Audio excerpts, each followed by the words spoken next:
Welcome, welcome, welcome in, everyone. Welcome to Care Concierge with Care Patrol, where education is the heart of everything we do. If you're new to Care Concierge and Care Patrol is an aging navigation service. We assist people who are needing to find sitters or communities, senior communities, and we're paid by those providers, so we're free to our clients. And about 60% of the people who call us are not people who we can expect a commission from because they don't need the services that we offer. However, that's why we do this. That 60% is our mission. It's a mission, not simply a business for us. And I do want to say thank you to all of you who have known us and worked with us for a while and continue to send us referrals. Thank you. It makes a big difference in our business and in our mission. Today, we're welcoming back a presenter who's been with us in the past with great comments about her style and ease of communicating. Pam Strickland of Medicaid Application Processing Services, or MAPS, will lead us through clearing up the mysteries of Medicaid. And Pam has been with us frequently to speak about Medicaid, and I'm sure that everyone here will be most grateful to hear what she has to say today. We are approved for accrediting hours to nurses through the ABN and for social workers through the ABSWE. Those are the Alabama Boards of Nursing and Social Work. This is 1.0 contact hour. And to receive credit for this hour, you must complete the evaluation at the conclusion. I've given the evaluation link in the chat room, and I will post it again now. Please note that that evaluation link for the evaluation is password protected. We give the password out at the end today, so you must sit for the entire class to do the evaluation. And by doing this, the Alabama Board of Social Work allows us to offer this hour to social workers as a live hour or classroom hour and not a recorded presentation. And this is why we do our evaluation process in the way that we do. Many of you might be participating by phone or at your desk doing other things and listening. So I'm going to read to you, if you're not looking at the chat room, the evaluation link for today so that you can make note of it for later. The evaluation link for clearing up the mysteries of Medicaid with Pam Strickland. The evaluation link is https://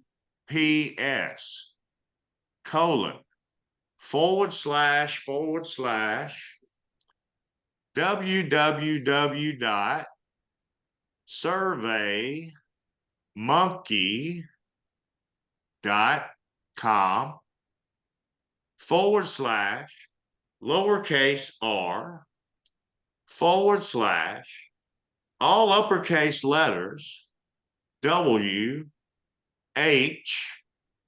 D as in dog J 7 Y B as in boy. That's the evaluation link. Remember, it's password protected. We give the password at the end today. Thank you so much for being here. Please note that you can use the chat room to ask questions of Ms. Strickland, or if you want to share your voice, ask me to unmute you. I'm happy to do it.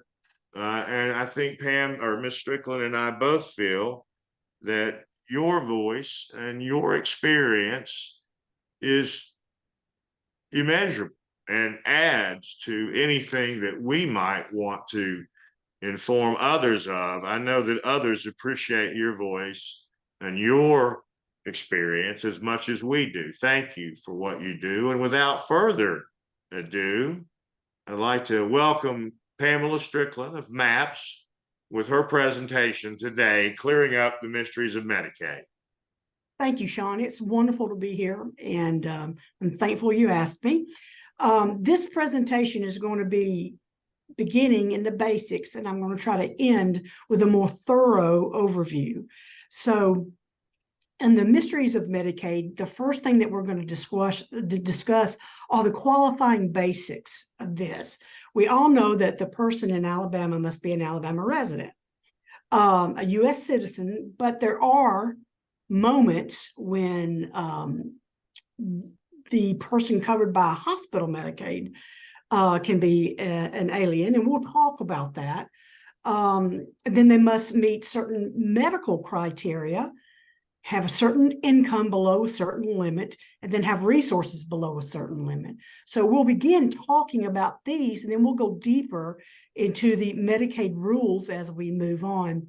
Now, the first rule I want to discuss is the coverage group. Now, emergency services is defined by the Medicaid rule as will be covered for illegal aliens who would be otherwise eligible for Medicaid except for enumeration, citizenship, and alienage requirements. Basically, all that is saying is that if someone comes into the hospital injured, they're going to treat them. And the hospital social worker can apply for Medicaid for that individual while they're in the hospital. And once they're dismissed from the hospital, that Medicaid would end. And there's a huge word there called enumeration. And that simply is the assignment of a Social Security number. A lot of illegal aliens, of course, don't have that. They don't have the green card or anything like that. So they take that into account for that period while they're in the hospital. And I don't know if any of you as social workers have ever experienced this or gone through this, and I would love to hear from you if there's someone here today who has done this. I know that in my place with the Medicaid I file, I could never file under this. It would only be the hospital Medicaid that would cover this. So if anyone has any experience with this, I'd love for you to share how you did it and how much it covered. Let me, if I may, Ms. Fuqua has a question, not about that, but she asked if an individual that has just moved to Alabama, how long must they be a resident before they can apply? Or if they're already a MCD patient in another state, how long does that transfer process last? Okay, great question. If a person moves to Alabama, they can apply, but they have to be, remember, in the facility for 30 days, and they can apply at that point. Okay. Now, if they already have Medicaid from another state, I just filed one who moved in from California, and she had California Medicaid. So we presented to Medicaid a full application with the Medicaid documents from California. Plus, she didn't have a bank account. She had a trust account at a nursing home. And we presented that trust account at the nursing home and what was paid out of that. And the nursing home sent me statements for that, and they were approved within 30 days. They go through the same process as if the person is trying to get approved for Medicaid in the state of Alabama. California has a few different rules than Alabama does. Alabama's more strict. And so they look at things much more closely. So person just moving to Alabama, they can apply after they've been in a facility for 30 days. If they're in a facility and they move to a facility and they've been private paying, we can go ahead and apply for them because they've been in a facility for more than 30 days at that point. We can go ahead and apply for them once they're in Alabama. And I had a question based on that. So Medi-Cal would be much more comprehensive than Alabama Medicaid. What sort of things does someone give up, if any, if they move from state to state under Medicaid? Well, the Medicaid in most states have the same limits, income limits and things of that nature, but some states do not have an Alabama Family Trust. So you've got that chunk of money sitting in the Alabama Family Trust, and they count that as a resource. I'm battling that right now in Maryland. We're trying to get them to allow them to use the Alabama Family Trust here and stay in Maryland and pay for her any overage there in Maryland, but they're actually going to legislation about that. I don't think we're going to win that. I don't think that's going to happen. But I just got an email this morning saying that the nursing home is going to go ahead and accept the party, but if they don't accept it, they'll use that money in the Alabama Family Trust, which is about $90,000, to pay the months that they're there, to pay it down, and then once that runs out, they'll allow them to be on Medicaid. So that's what we're facing right now. So you're giving up the Alabama Family Trust in some states. In some states, they have their form of trust, and you can move that money into that trust. But Maryland is not one of those.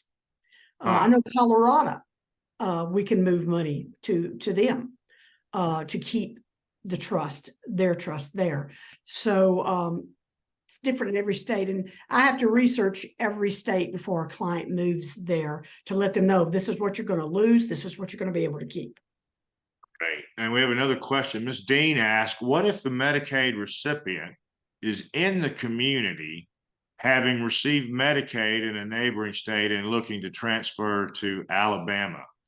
Well, I think you sort of answered that. She probably asked that earlier in the. But yeah, we would still apply in Alabama. Yeah, we'd submitted a full application, and then whatever bank statement she has or trust statement she has from that facility, we would present all of that. And usually they're approved, within 30 to 45 days. Okay, we'll move on to our next section here, medical criteria. Now, we all know for long-term care Medicaid, which is what I file for, the person must be 65 or older. Now, there's also a place in nursing homes for people who are medically disabled if they're under the age of 65. And then there's a portion that we've really never talked about that I wanted to cover today. That's psychiatric treatment for age 65 or older. So as we move forward, under the disability rule number 560-25.05 under Medicaid, if under 65, an individual must be blind or disabled. Disability is defined as the inability to engage in any substantial gainful activity by reason of a medically determined physical or mental impairment, which can be expected to last for a continuous period. Now, let me explain something here. I had a 45-year-old patient, had a massive stroke, paralyzed from neck down. And the father came to me wanting to get them on Medicaid in a Medicaid facility.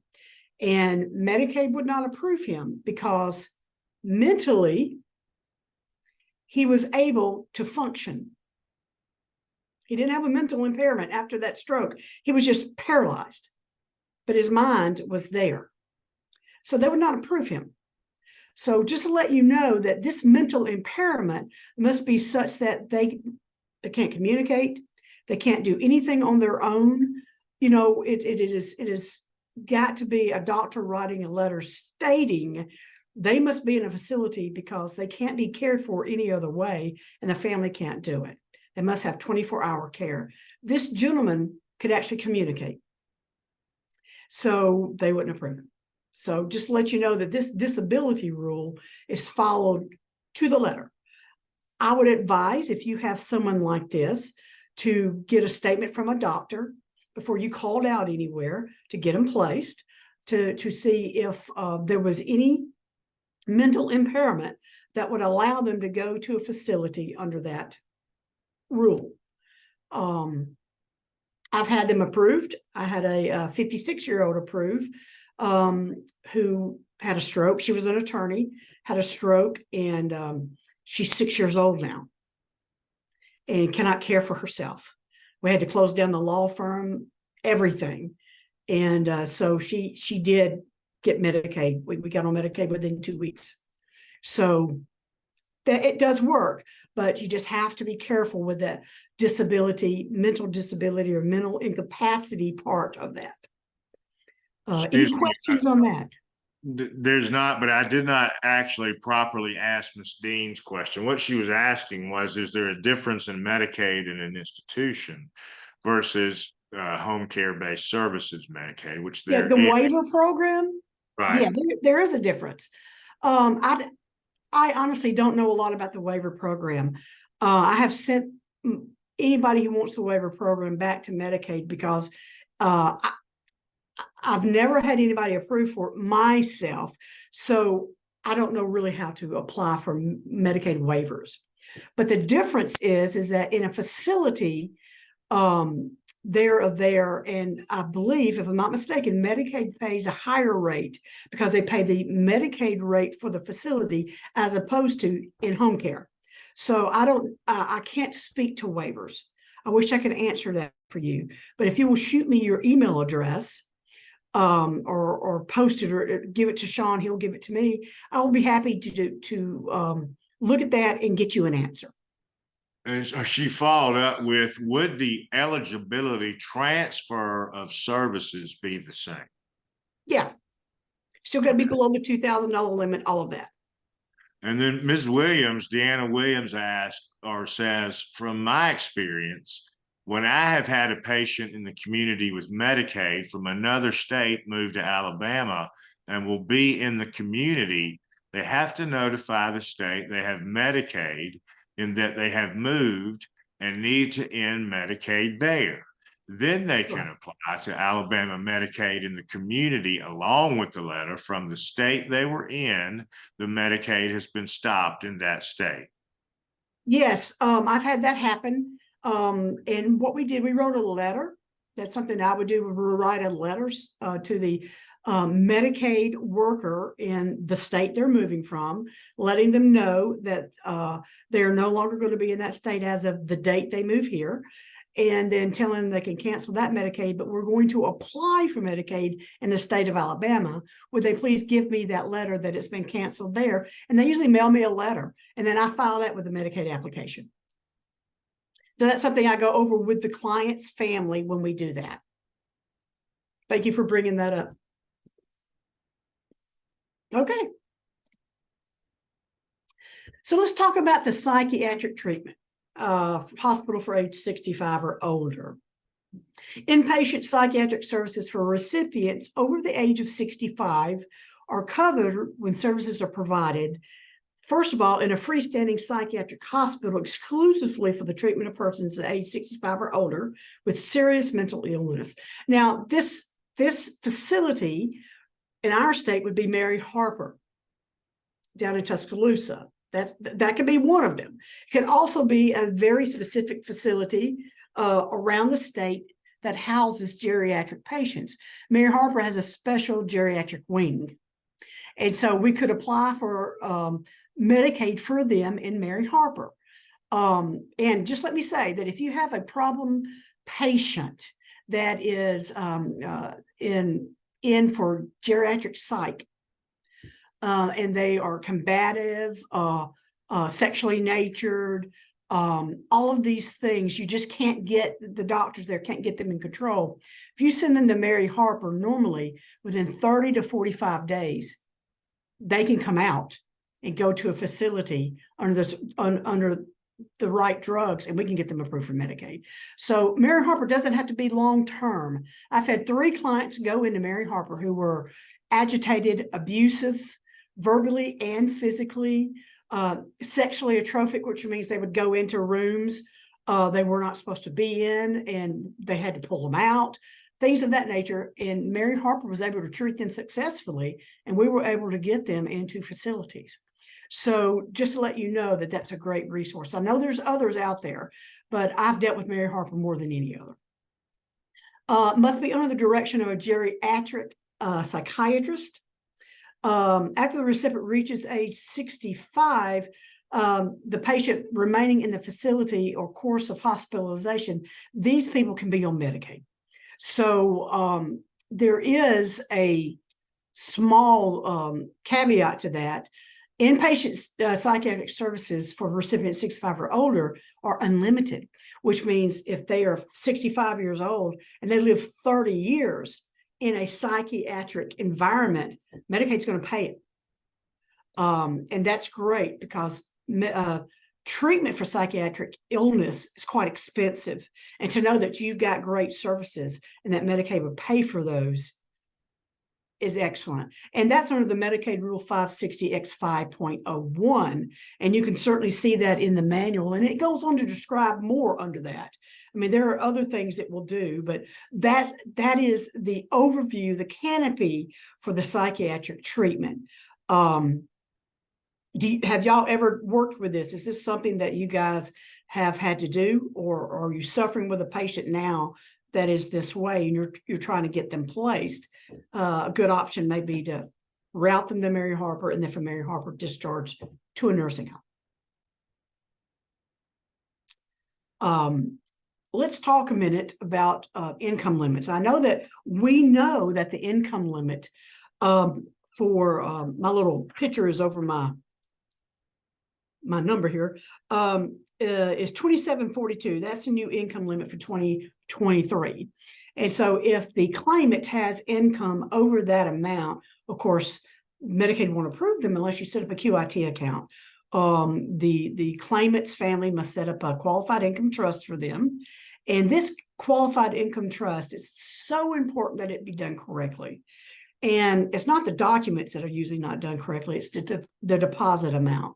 And I stress this over and over and over again, that Medicaid will not honor the QIT if that QIT is not set up dollar for dollar, penny for penny, for the Social Security amount that they get paid. It cannot be set up with $50 because the bank says, oh, just set it up for $50. It'll be, no, don't listen to the bank. Listen to the instructions given, because Medicaid wants the Social Security check placed in the QIT. So I stress in my instructions, it's in red, it's underlined, and it's in all caps. And I actually had a client set it up with $100. And he said, oh, I acknowledge your instructions, but the bank said, and he was turned down for Medicaid for the month, and the claimant died during that month. So we could not go back and correct it. He was dead, and there was going to be no more Social Security coming in. So it was a horrible, horrible situation. And unfortunately, it was their fault for not following instructions. So I just ask you, as a social worker who deals with people, and if you tell someone to set up a QIT, I don't know if you give these instructions. That's the most important thing you can tell them. Is to do it with Social Security, dollar for dollar, penny for penny, so that the QIT will be recognized the month it is set up. So I just wanted to put that out there so that you guys would know what is going on. Now, we have a lot of people who have a spouse.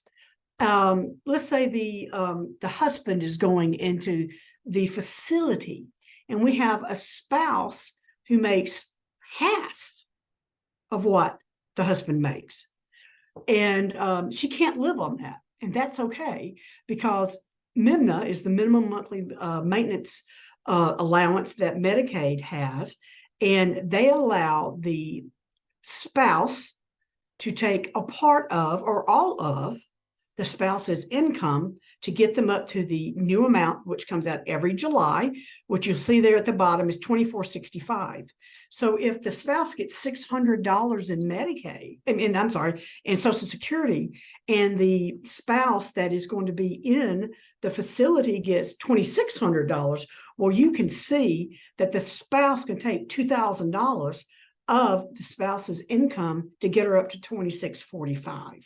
Now, this is not something that we do on our end. Medicaid has a special program that they use, that they calculate with, and they take everything into consideration. I have people who are in facilities that pay $0 because their spouse gets all of their income. And I have people in facilities who pay $10 or $8. Then I have some who pay the entire amount of their income because the spouse actually makes more than the person in the facility. So it's important that people understand that they're not going to lose everything, and that especially the income.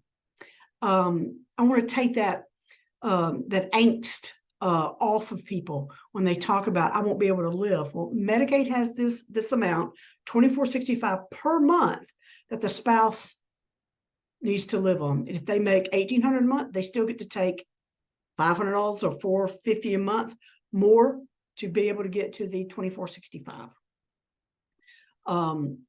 Let's talk a minute about the different types of income, because this is important. Not everybody realizes this, but there's a black lung benefit out there that people are getting, that sometimes they don't know to put it down as income, because black lung is something you get, the minors get, and it's a payment that is sometimes opposite or away from what Social Security brings people.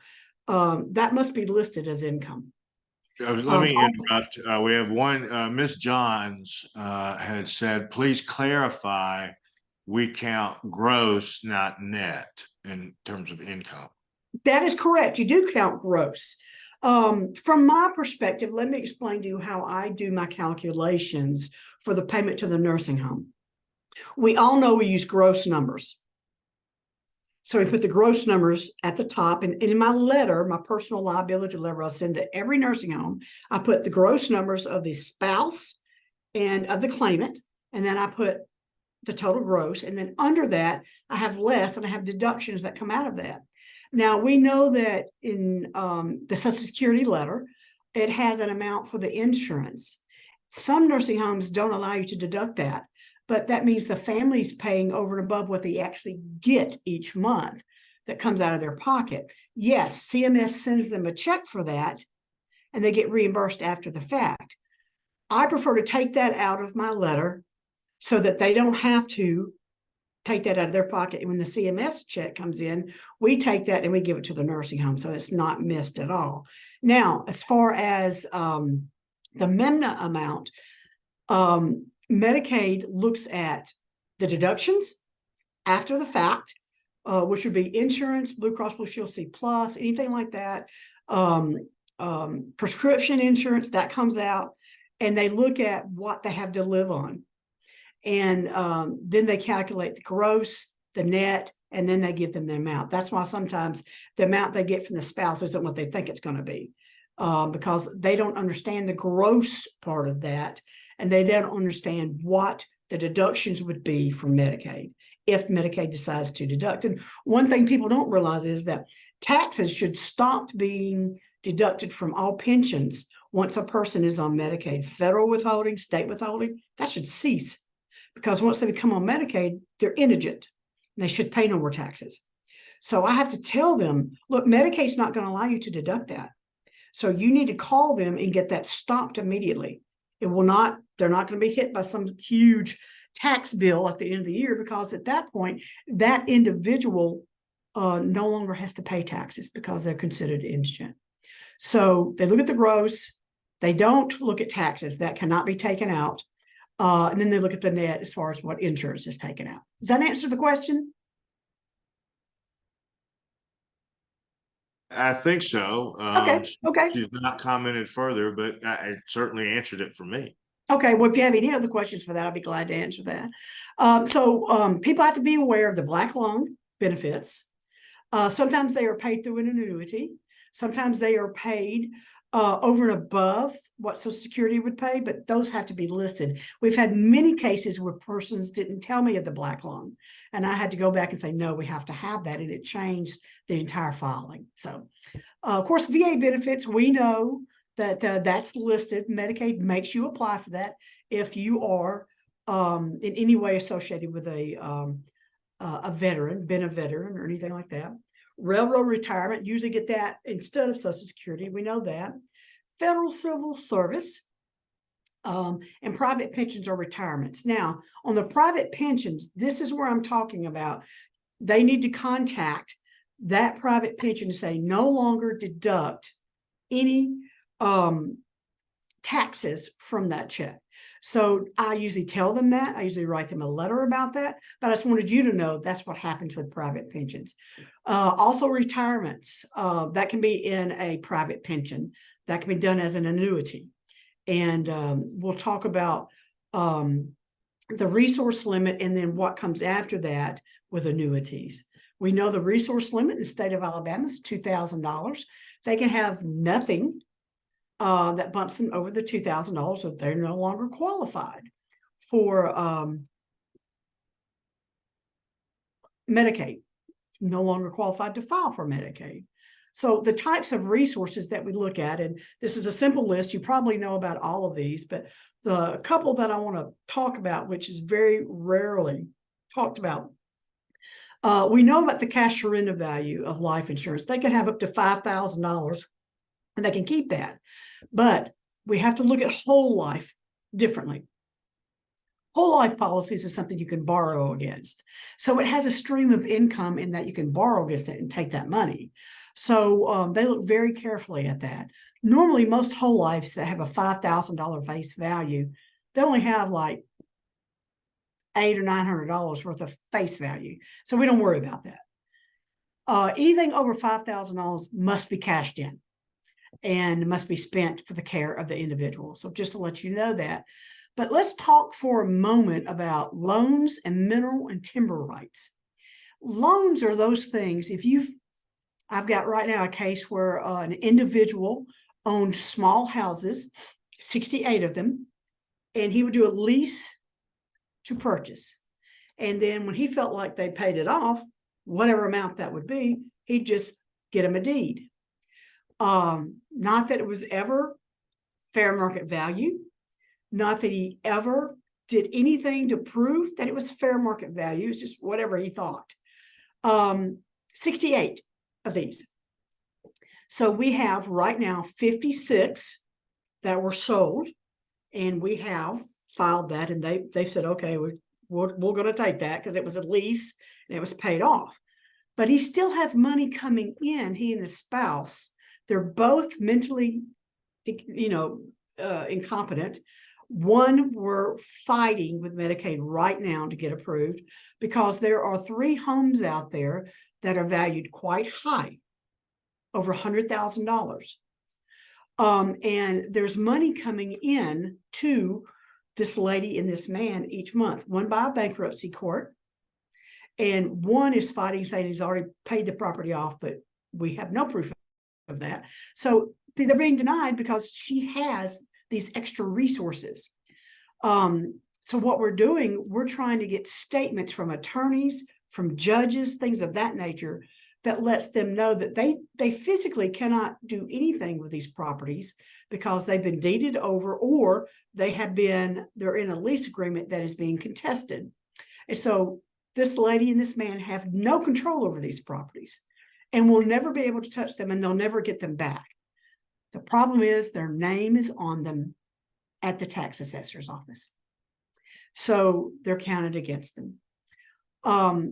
If there are loans being paid to individuals out there, they must be counted. And we must know before we file that we must have a copy of the note, the mortgage, the deed, or the rent to lease, those types of things. Rent to own, we got to have a copy of all that. And we have to send it to Medicaid before to see if they'll even approve it. So we've never discussed that before, but this is a new one that's come up on me, and I've been dealing with this case 9 months, and it has a conservatorship over it. It is a mess, but we're moving toward getting it approved. The nursing home is being very patient. They understand all of this, but that's a hard one. The second one is mineral and timber rights. Some people don't even realize they have this, but a lot of people do. They're filing for their grandparents, and they have 500 acres, or they have 50 acres. And back in the back in the 50s, they sold the property with mineral and timber rights. Well, Medicaid, that's a source of income. You can cut that timber and sell it and regrow it. Cut that timber, sell it, regrow. So this is very important that we know if there are mineral and timber rights. What's a mineral rights? Under the ground. Silver mines, quartz mines. Don't know if there's any gold mines around here, but silver, quartz, marble, those types of things. We have to know that. So these are things that Medicaid is looking more strongly at right now. And when we show them that they're in the deed, the original deed, it will say mineral and timber rights purchased or mineral and timber rights accepted. So if it's accepted, we don't worry about it. If it's purchased, we have a lot to do. So those are two things I wanted to point out that people don't talk about a lot. That's so interesting to me because I mean they're making an assumption that there would be the mining or the timber cutting, but there's no proof of that. Well, what we have to do is prove to them there's never been a timber cut. Oh. We have to prove to them there's never been any type of survey, boundary survey or anything that says what's under the ground. We have to prove that. And a lot of times when the property is purchased in the 40s and the 50s by grandparents, it's moved through. If you get back to that original deed, if you can do I've done many times a search, a property search of every deed, everything, they will say on there, timber rights never used. And so, but Medicaid's going to make the family sell that because that is an income producing land. Ms. Calder, Jennifer Calder is asking, what paperwork would they need for mineral rights, the checks they receive? They would usually if there's mineral rights on the deed, it would list what the minerals were under the ground. Like in Homewood, people don't realize this. There are thousands and thousands of entrances to caves in Homewood where they went through, and you can walk in them, and there are carts in there, everything. I've seen many videos about it where they went in and they were pulling coal. They were pulling, I don't think it was quartz, it was something else out of there. And it's in Homewood under Oxmoor Road. It's all under there, under the mountain, everywhere. And so those mineral rights for families who own that kept them alive during the Depression.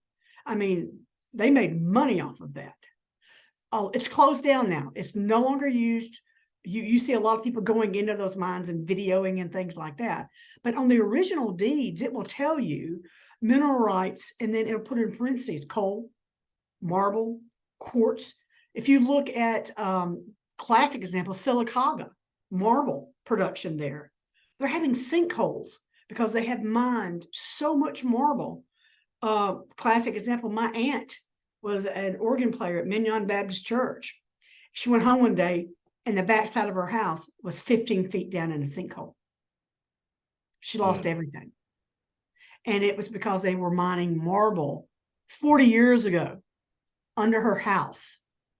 And when she bought the house, she didn't get mineral rights. So she had no right to anything to sue. I mean, she had no rights. So these are the type of things they look at. I know of a lot of marble not dug out yet in Sylacauga that they're going to try to dig out. So those would be the mineral rights, worth thousands upon thousands of dollars. And there are homes sitting on top of it. So those would be the mineral rights we're talking about. Ms. Fuqua, Amy Fuqua asked, what resources do you use to prove that? Well, when a title search is done on a property, every title search goes back to surveys that were done. I mean, as early as they search surveys all the way back to the 30s, and they come forward. And surveys will always talk about mineral rights. They can be a boundary survey or they can be a land survey. And I know this because I did real estate for about 12 years, corporate real estate. And if you remember the mall in Irondale, the east up on the hill that the apartments fell off of. And so they had put these huge anchors into the side of the mountain there. Well, it didn't hold because there were minerals in that property that had been part of the mines, and they thought they had shored that up. They didn't, and apartments literally fell off the side of the mountain. while people were sleeping at night. So they go back to the earliest surveys, and they look to see what has been recorded through the years. And we can actually go to the state of Alabama and mineral rights. You can enter an address. Well, you used to do this. I'm not sure because of privacy if you can still do this. You could use to enter a specific address, and it would tell you if mineral rights have ever been discovered, if mineral rights have been sold, if there had been mining under that house. I'm not sure if you can still do that. I think title companies can do that, but I don't think individuals can do that anymore. So what we would provide would be any documentation that's out there. If there's no documentation, we have nothing to present. And even though the mineral rights pass for the land, we have no clue, we have no evidence. And so that's it. I mean, there's nothing that we can do, nothing Medicaid can do. They're looking for those things that would generate income. And certainly in Sylacauga, you would have that with certain homes. Certainly in a lot of forests where they're doing the timber cuts, you would have that. And that's what they're looking for. And unfortunately, you just don't find a lot of people, families, who even know that their grandparents have timber rights or have mineral rights. And Medicaid finds that out.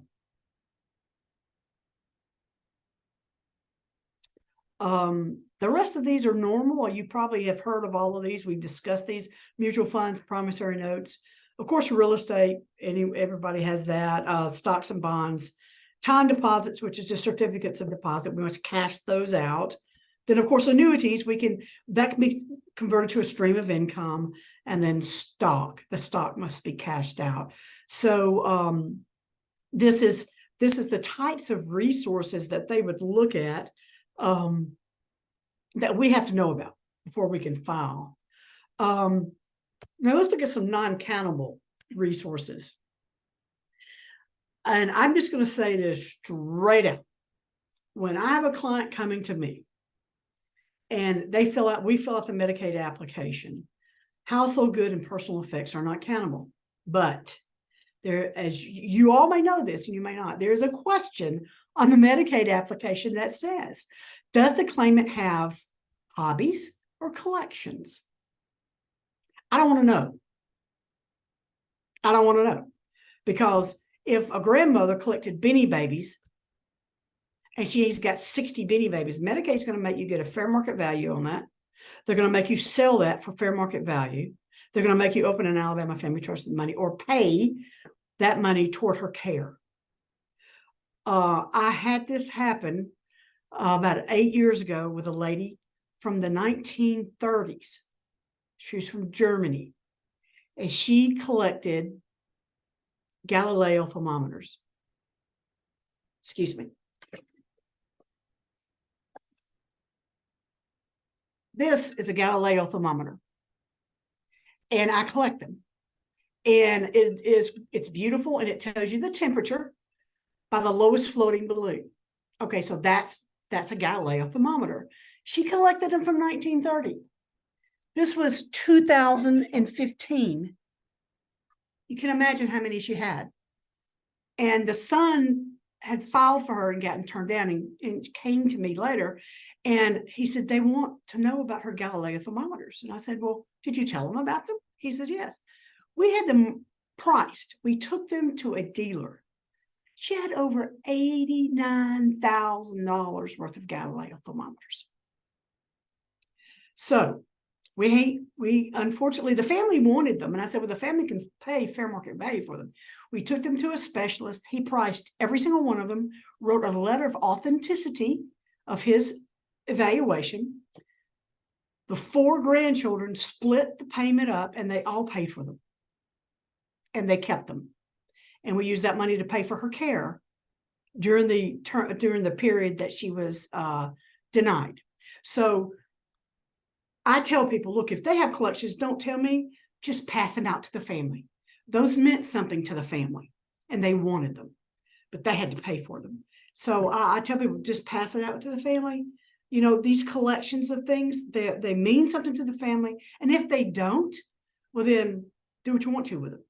But you don't want to go through that that hard thing of getting them fair market value, getting them sold, because a lot of times people don't think they need to sell for what their fair market value is.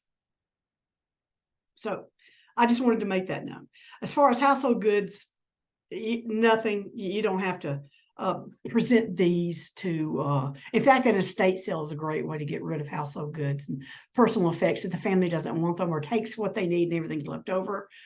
Give them to a charity, whatever you want to do. We've talked about the life insurance face value. Now, let me stress, this is not term insurance. Term insurance, don't have to worry about. I've got a client now with $150,000 in term insurance, and it's not a problem. The burial fund, up to $5,000. This does not include the cemetery portion. So this is only the funeral portion, which is the part of the funeral home. Anything in the burial part of that is not considered. So casket, vault, crypt, burial plot, opening, closing of the grave, those things are not considered at all. So we don't consider the cemetery part of that. One automobile per household, if used by a household member. Now, the property that may not be counted as a resource.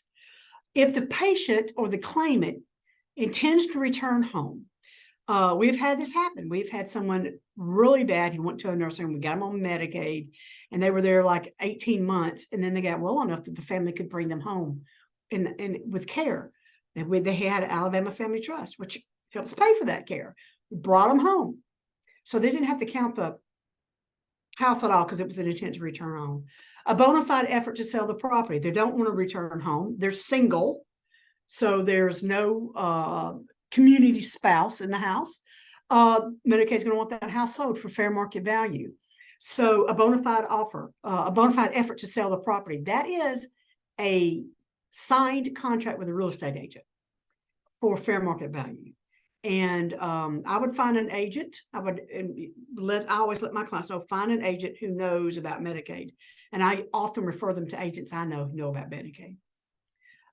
If a spouse or other dependent or joint owners living on the property, they can keep the property, maybe get a lien against it for the portion of the claimant, but that doesn't come about until the house is sold or the person living in the house sells the property or passes away themselves. If the property is less than $6,000 and it's income producing, I've never seen a house worth $6,000 that somebody would live in. So I've never experienced this one. I have had income producing homes. I have them now, and they're part of income, and we put them as an income. And so you can do that. And if the property interest has a life estate, life estates is a whole new seminar that we can do, but if it has a life estate, then they won't count that. So I'm open for questions now. If you guys have any questions you'd like for me to answer or clear up, I would be more than happy to do that.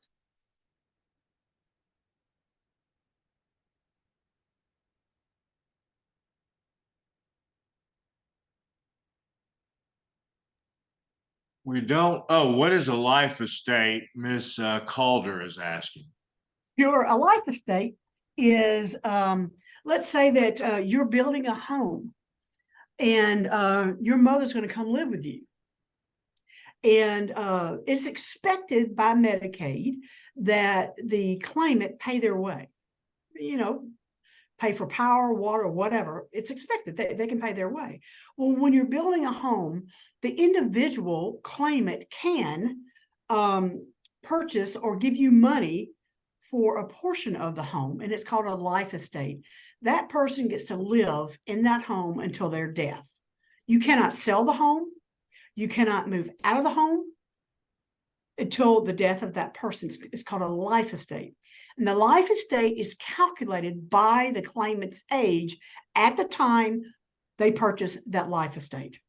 So there is a life estate remainder interest table that we go by. It's updated periodically. So let's say that the age of the claimant at the time the house is purchased is 74. Then you would divide the amount of the purchase price of the home by 0.53862. And that's how you get their value in the life estate. They pay that, and they own a life estate until their death. Now, if you're going to sell the house to move to a bigger house, they can approve the sale and they get that portion of the life estate in the new house. But that's what a life estate is. And it comes with a life estate deed, a life estate agreement. It's laid out in agreements that they must sign. So they have to be mentally able to do that. And yes, it's approved by Medicaid.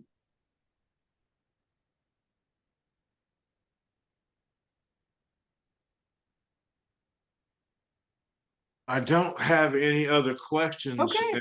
yet. A lot of people have been asking for this presentation, which was, we agreed we would send out. It was so much information. I mean,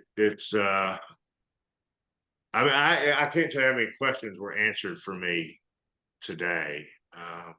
And I thought I knew Medicaid because I listened to you several times, but this was really informative. And we have a lot of people online. Surely y'all have some questions. We have about 9 minutes. I'll go ahead and put the link back into the chat room. And I'll read it for you again, y'all. The evaluation link for this presentation, which you must do to receive credit for the hour. The link is https://www.surveymonkey.com/lowercase r/ all capital letters WH D as in dog J 7 Y B as in boy. Ms. Alexander, you have many comments. Thank you, Pamela. It was very informative. Thank you so much. Very informative. And then Ms. Alexander's asking, what is the best option, a will or a trust? That depends on what you want to do with the estate. And when you're dealing with elderly parents or grandparents, I would definitely see an elder law attorney. They can certainly direct you on that. A trust is set up most of the time in a will when there is a need to protect a person who's getting some money and they need to have direction on how to spend that money. You don't want to leave it to them directly. You want them to have a caregiver or a bank manager or someone to oversee that money and pay for their care. Unless you're talking about the Alabama Family Trust, and that, as we know, that's different. But I would definitely talk with an attorney about that. They can give you, there's all different kinds of trusts they can set up for you, a testamentary trust, all kinds of things. So at that point, I would have to direct you to an elder law attorney. And we know some good ones. Let me give y'all the password for today. I've read the link. The password is all capital letters, MAPS or MAPS. MAPS stands for Medicaid Application Processing Services, which is Pam Strickland's company. I think I'm right that she's done 10,000 or more of these applications, and it obviously clearly shows in the breadth and depth of her information today. And again, the password I'm getting several questions about is MAPS, Ms. Strickland's company, capital M, capital A, capital P, capital S. MAPS is the password. Does anyone have any other questions for Ms. Strickland? I'd love to hear more from her if you'll just prompt her with something. And if not, I would like to invite you all um, to join us Friday when we do Hospice 101 at noon. I do have a question. It's Ms. Calder's asking, can we revisit mineral rights, especially out of state mineral rights? Sure. Yeah. Any specific question? Because we could go on a rabbit hunt with this, and I want to make sure I answer your question properly. I may can find an example of how to discover mineral rights, and if so, I can send it to Sean, and then he can blast it out to you guys to Yeah. kind of give you an example of what mineral rights look like and how they, because we have to get a quote on what the value of that would be. It's a huge undertaking. So, but yes, I'll be happy to look something up. And Sean, if I could shoot it to you and you can send it out, that would be great. I will. I will. Let's see. I thought we had another. Oh, let's see. Will you speak on irrevocable trust and Medicaid eligibility? Sure. Irrevocable trusts are great, but you have to set them up at least 5 years ahead of time for them to be irrevocable, for them to work. An irrevocable trust is a trust where the individuals, usually it's a couple who have worked very hard in their life and they have X amount of dollars, and they want to protect that from anyone getting it except for who they leave it to. So this irrevocable trust is set up in a trustee's name, not their name. They give up all rights to the money or the house, everything. They give all rights at the time they set it up to the trustee that they trust. Normally it's a child who has their POA, and the child pays all their bills, cares for them, does everything, and it's in a bank account that doesn't have their name associated with it.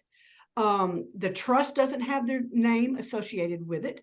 It is set up by them to their children, and it's named something, irrevocable trust. Done many of these through the years with my elder law attorneys that I work with.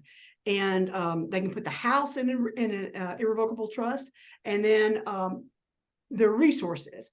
And what happens is after 60 months, on the 61st month, as long as it's done correctly, that is, there can never be a check from the trust account to the individuals. There can be a check from the child to the individuals, but not the trust. The trust can never be associated with them. After 61 months, which is a year past the look back date, that trust is out of sight for Medicaid. And so you can get approved for Medicaid because they have no resources, only what's in their bank account. And of course, you can put several $1,000s in their bank account and they can spend that down, but you don't lose the entire inheritance. And upon their death, you don't even have to go to probate. It's all handled by the trust. And so it's extremely important that an elder law attorney set this up, not a regular attorney, an elder law attorney, because they have to plan for the 60 months. You have to know you've got enough resources to pay if you were to get sick and go into a facility for the months that you're going to need it. So you don't have to give up the. Now, I've had people who had $200,000 or $300,000 in irrevocable trust, and the trustee didn't realize she couldn't write checks from the trust to the individual. And we had to take all the money out of the trust and put it in the Alabama Family Trust. So the family lost that inheritance because she wrote 2 checks during the 5 years from the irrevocable trust to the individual. So that's very important. It's just so complex, really. It is. And It is. well, I'm going to ask you back, and I hope you'll Thank you. accept again. And maybe we could do the life estate portion, as you said. this is it would be its own topic. I'll just interrupt. I have a couple of questions from folks who are participating from other states, Mississippi and Georgia specifically. Okay. Most states have a reciprocal agreement between their boards of social work and boards of nursing, such that they will accept a certificate or a course, an hour from Alabama. I know that I think New York and maybe Nevada may be exceptions to that, but for the most part, most states accept certificates or hours from other states. And there's a simple reason, because really of travel nursing. If you think about it, if you're a travel nurse, you may be working in Georgia this year and in Colorado next year. So they're going to accept those hours because you did them. So for anyone asking, just please put your current state number. And then, of course, social workers, you will just submit that to your state board as an hour. And you might want to call ahead if you know the number, or go online to see if, and I need to do that for y'all, and I will at some point. And then the other thing is, just if any nurses are on the call, we will post those hours on the ABN, as that's what they ask us to do for you. Again, thank you, Pam Strickland, so Thank much. you. And remember the name of her company, MAPS. MAPS is also our password and the CEU code word on the evaluation.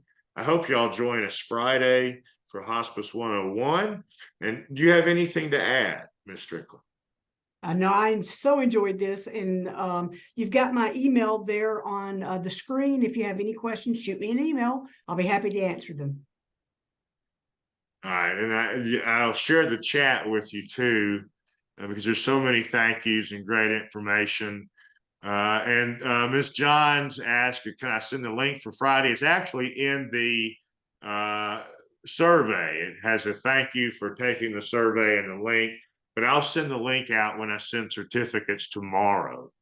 Thank you so much, Ms. Strickland. It's been great to be with you as always. Thank you all for those of you who attended. If you have questions about this, please email me, sbarnes@carepatrol.com, and I'm happy to help. And I hope to see y'all Friday. Thank everyone again. Thank you, Pam. Yep. And I hope y'all have a terrific week ahead. And thank you again. Take care.